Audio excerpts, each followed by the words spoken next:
মহাকুম্ভে কি পরিকল্পনার গলদ? ভিভিআইপিদের নিরাপত্তা দিতে গিয়ে সাধারণ মানুষের মৃত্যু, একের পর এক দুর্ঘটনার দায় কার? প্রশ্ন মমতা বন্দ্যোপাধ্যায়ের। নয়াদিল্লি স্টেশনে পদপিষ্টে মৃত্যু নিয়েও প্রশ্ন তুললেন মুখ্যমন্ত্রী। মহাকুম্ভ এখন মৃত্যু কুম্ভ হয়ে গেছে, মৃত্যু কূপের মতো। আমি মহাকুম্ভকে সম্মান করি, আমি শ্রদ্ধা জানাই, পবিত্র গঙ্গা মাকে আমি সম্মান করি, কিন্তু প্ল্যানিং না করে এত হাইপ তুলে এত লোকের মৃত্যু বললেন 30 জন, কথাটা কি সঠিক? কত ডেড বডি ভাসিয়ে দিয়েছেন নদীতে, কত হাজার হাজার 8 বার আগুন লেগেছে। বড় লোক আর ভিআইপিদের জন্য লক্ষ টাকার ক্যাম্প, মৃতদেহের ওপর দিয়ে যারা এই হাইপ তুলছেন আর টাকা কামানোর জন্য ধর্মকে বিক্রি করছেন, তাদের আমি মন থেকে মেনে নিতে পারি না।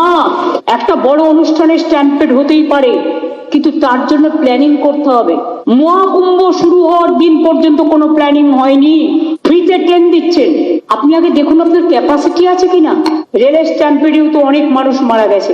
মহাকুম্ভে এত বড় ঘটনার পরে কটা কমিশন পাঠিয়েছেন, কটা কমিটি পাঠিয়েছেন?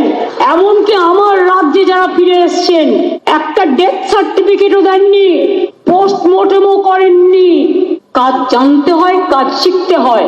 আমরা গঙ্গাসাগরের মেলা চলাকালীন কোনো ভিভিআইপি কে অ্যালাউ করি না। গঙ্গাসাগর মেলার আমি যে পরিদর্শন করি, আমাদের তার 6 মাস আগে থেকে মিটিং হয়। পাল্টা আক্রমণ শুভেন্দু অধিকারীর। তিনি আতঙ্কিত। মহাকুম্ভের পুণ্য স্নান এক হয়েছে হিন্দুস্তান।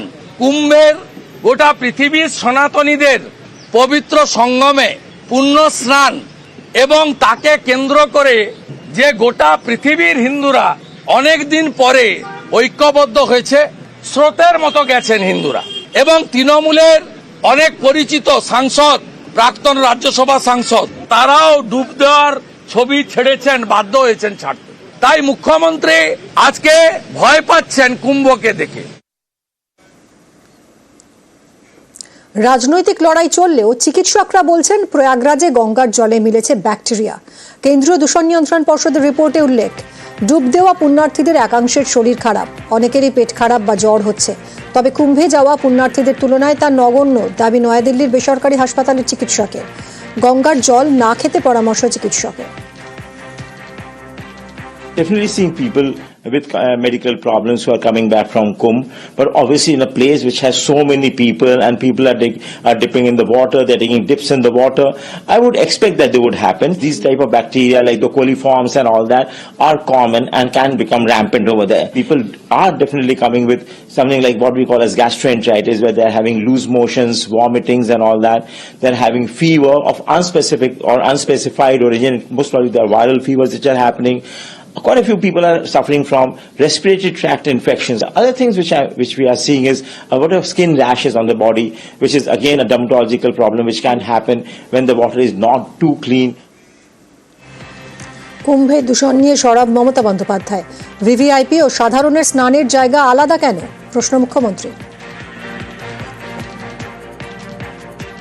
বড় লোক আর ভিআইপিদের জন্য লক্ষ টাকার ক্যাম্প, আর গরিব লোকেদের, সাধারণ লোকেদের জন্য লাইনে দাঁড়ান 15 ঘন্টা 20 ঘন্টা দাঁড়িয়ে, যদি একটা মাদুরেও বসে 2000 টাকা।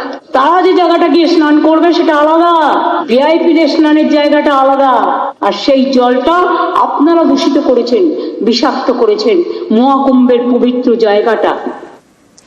পান্ডুয়ায় দ্বারবাসিনী পঞ্চায়েতে বিক্ষোভ, পঞ্চায়েত প্রধানকে আটকে রেখে বিক্ষোভ। প্রধানের বিরুদ্ধে দুর্নীতি সহ একাধিক অভিযোগে বিক্ষোভ দেখান।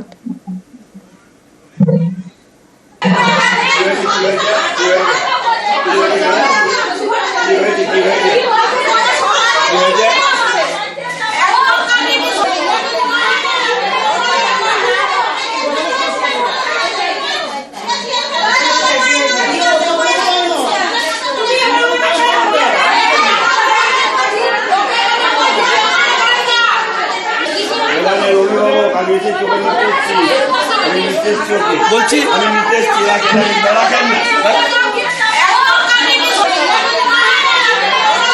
কথা বলবো রানা, আমাদের প্রতিনিধির সঙ্গে। রানা, কি কারণে এই বিক্ষোভ, আর পঞ্চায়েত প্রধান যার বিরুদ্ধে এই ক্ষোভ উগরে দিচ্ছেন পঞ্চায়েত সদস্যদের একাংশ এবং গ্রামবাসীরা, তারই বা কি বক্তব্য? দেখো, তৃণমূল পরিচালিত পান্ডুয়া ব্লকের ডারবাসিনী গ্রাম পঞ্চায়েতের দীর্ঘদিন ধরে অভিযোগ যে জয়নবা কাজী, এই যে পঞ্চায়েতের প্রধান, তার বিরুদ্ধে স্বজন পোষণ দুর্নীতি নিয়ে বিভিন্ন অভিযোগ ছিল। সেই অভিযোগ বিডিও থেকে মহকুমা শাসককে জানিয়েছিল। তারই পঞ্চায়েতের সদস্যরা, তৃণমূলের সদস্যরা, যে তাদের অভিযোগ হচ্ছে যে গ্রামের যে উন্নয়ন যে সমস্ত প্রকল্প সেইগুলোতে যে প্রধান তিনি কোনো কাজ করেন না, তিনি একার নিয়ম মাফিক চলেন। এমনকি যে ওন ফান্ড, পঞ্চায়েতের যে ওন ফান্ড আছে, সেই ওন ফান্ড কিভাবে খরচ করা হবে, কোথায় খরচ করা হবে, কত টাকা খরচ হয়েছে, এই সমস্ত কিন্তু হিসাব তিনি কিন্তু কোনোদিনই দেননি কোনো পঞ্চায়েতের বোর্ড মিটিং এ। ফলে এই যে কিন্তু বিস্তর অভিযোগ ছিল এই পঞ্চায়েতের যে প্রধানের বিরুদ্ধে, সেই নিয়ে গতকাল এই ওই পঞ্চায়েতেই আছে মহকুমা শাসক, বিডিও থেকে আরম্ভ করে পঞ্চায়েত সমিতির লোকজন, তারা এসে এই বিষয়টা যখন দেখার পর যারা যখন বেরিয়ে যান পঞ্চায়েত থেকে, তারপরে গ্রামবাসীরা বিক্ষোভে ফেটে পড়ে। তাদের অভিযোগ হচ্ছে যে এই পঞ্চায়েত প্রধানকে না সরালে এই গ্রামে কোনো প্রধানের কাছে এলে পঞ্চায়েতে টাইম মতো আসে না, কোনো সমস্যার সমাধান করতে চায় না, বলে যে পরে করব। কোনদিন আসে, কোনদিন আসে না। উন্নয়ন করুক, নাহলে সরে যাক। প্রধান দুর্নীতি স্বজন পোষণ করছে, দিনের পর দিন দুর্নীতি করে যাচ্ছে এবং টাইমলি পঞ্চায়েতে আসে না, জনসাধারণের কোনো কাজ করছে না, শুধু চেয়ার বসে যা শুধু টাকা লুটপাট করে খাওয়া যাচ্ছে। এবং কন্ট্রাক্টররা ভালো কাজ করছে না, কন্ট্রাক্টররা ভয় খাচ্ছে, বিল পাস করতে যাচ্ছে না, বাড়িতে বসে বিল নিয়ে যাচ্ছে, সেখানে একটা টাকার দাবি করছে। এমন দুর্নীতিগ্রস্ত প্রধান, এই প্রধানকে আমরা চাইছি না, এই প্রধানকে দুর্নীতিগ্রস্ত প্রধান এখান থেকে সরে যাক। আমরা কেন এলাকার মানুষের কাছে গালাগালি খাবো প্রধানের ভুলের জন্য? এটা মিথ্যা অভিযোগ করা হয়েছে, আর এই বিষয়ে আমি আর কোনো মন্তব্য করতে চাই না। এটা মিথ্যা অভিযোগ করা হয়েছে, আর এই বিষয়ে আমি আর কোনো মন্তব্য করতে চাই না।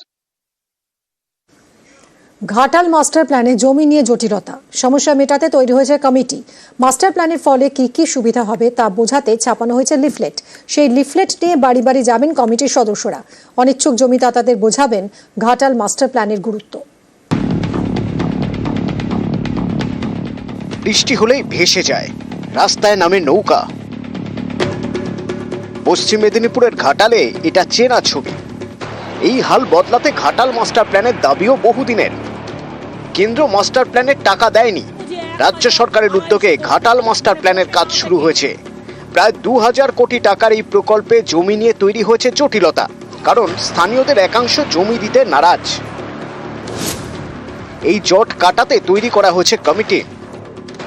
ঘাটাল মাস্টার প্ল্যান হলে কত উপকার হবে তা লেখা হয়েছে লিফলেটে। এই লিফলেট নিয়ে ঘাটালে বাড়ি বাড়ি যাবেন কমিটির সদস্যরা, প্রত্যেককে ঘাটাল মাস্টার প্ল্যানের গুরুত্ব বোঝাবেন। প্রতি বছর বৃষ্টিতে ভেসে যেতে হয়, দুর্ভোগের এক শেষ। তারপরেও ঘাটাল মাস্টার প্ল্যানের জন্য জমি দিতে কিসের অনীহা? জানা গিয়েছে প্রায় 10,000 পরিবারের থেকে 105 একর জমি কেনা হবে। বাজার মূল্যের 2 থেকে 2.5 গুণ বেশি দামে জমি কিনবে সেচ দপ্তর। তা সত্ত্বেও জমি দিতে আপত্তি, এ নিয়ে দাসপুরে মিছিলও হয়েছে। আমাদের ঘর বাড়ি জমি জায়গা সব চলে যাবে, ছোট ছোট বাচ্চা ছেলে মেয়ে গরু বাড়ি থাকবে কথা। আমার বুকের মধ্যে নদীটা যাবে, আমি যেতে দুবনি, চন্দ্রেশ্বর ঘাটাতে দুবনি। ঘাটাল মাস্টার প্ল্যানের জন্য একাধিক পাম্প হাউস এবং স্লুইস গেট তৈরি হবে। এর মধ্যে একটি স্লুইস গেট হবে চন্দ্রেশ্বর খালের উপরে। চন্দ্রেশ্বর খালের সম্প্রসারণ হবে, নতুন সেতু তৈরি হবে। দাসপুরের আন্দোলনকারীদের আশঙ্কা, চন্দ্রেশ্বর খাল কাটা হলে দাসপুর 1 নম্বর ব্লক ভেসে যাবে। এই আশঙ্কা এবং জমির ন্যায্য দাম, এই দুই ইস্যুতে স্থানীয়দের একাংশ বেঁকে বসেছেন, তারা জমি দিতে নারাজ। আমরা ছাড়বো না, মাস্টার প্ল্যান হলেও হতে দেব। এই সমস্যা মেটাতে তৈরি করা হয়েছে কমিটি। কমিটির সদস্যরা জমি মালিকদের বোঝাবেন, যাতে মসৃণভাবে ঘাটাল মাস্টার প্ল্যান বাস্তবে পরিণত করা যায়। আবির ঘোষাল এবং সুকান্ত চক্রবর্তী, নিউজ 18 বাংলা।